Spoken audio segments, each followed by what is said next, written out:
اپنی آنکھوں سے دیکھا ہے مسجدیں بھری ہوئی ہیں، 5,000 کا مجمع ہے، لیکن فجر سے پہلے محفل ختم کی گئی، فجر کی نماز میں ریگولر نمازی بھی نہیں آتے، وہ بھی بھاگ جاتے ہیں۔ کیا فائدہ آپ کی ایسی نعت خوانیوں کا؟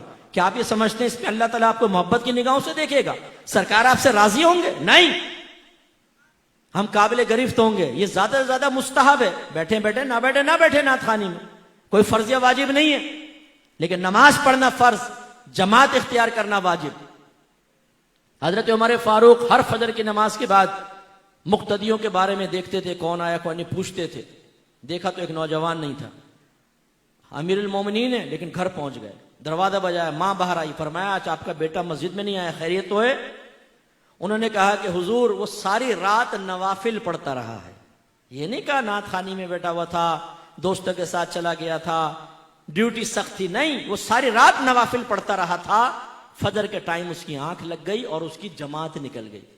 نماز قضا ہوئی یہ نہیں کہا ماں نے، جماعت نکل گئی۔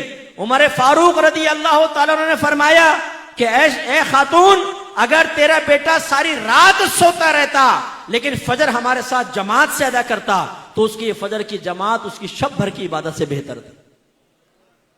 خدا را اس خوش فہمی سے باہر آؤ، سنیوں باہر آ جاؤ۔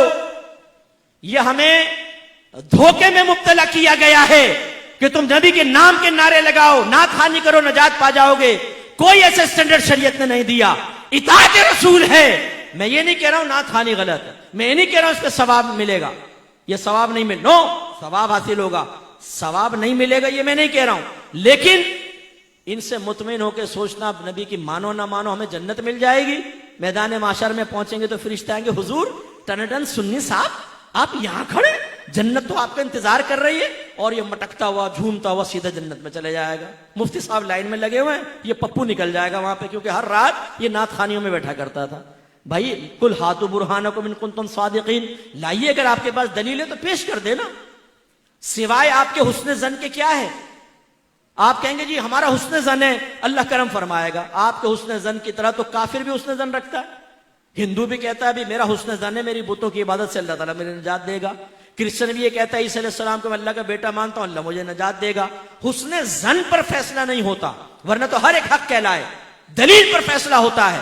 آپ مجھے دلیل دیجئے کہ آپ نماز نہ پڑھیں، آپ جھوٹ بولیں، آپ غیبتیں کریں، آپ لڑکیوں کے پیچھے بھاگیں، آپ فحاشی کریں، آپ گندی گالیاں بکیں، آپ ہیروئن پئیں، آپ سگریٹیں پئیں، آپ نشہ کریں، آپ ماں باپ کی آنکھوں میں آنکھیں ڈال کر بدتمیزیاں کر کے ان کو ان کی کمزوریوں کا احساس دلائیں، اور صرف نعت خوانی میں بیٹھے آپ کو نجات مل جائے گی۔ لائیے دلیل، اس پہ پیش کیجئے۔ میں یہی بیٹھا ہوں، لاؤ دلیل لے کر آؤ یہاں پر کہ آپ کا جلوس نکالنا آپ کو نجات دے دے گا، لائٹنگ کرنا آپ کو نجات دے دے گا۔ غلط!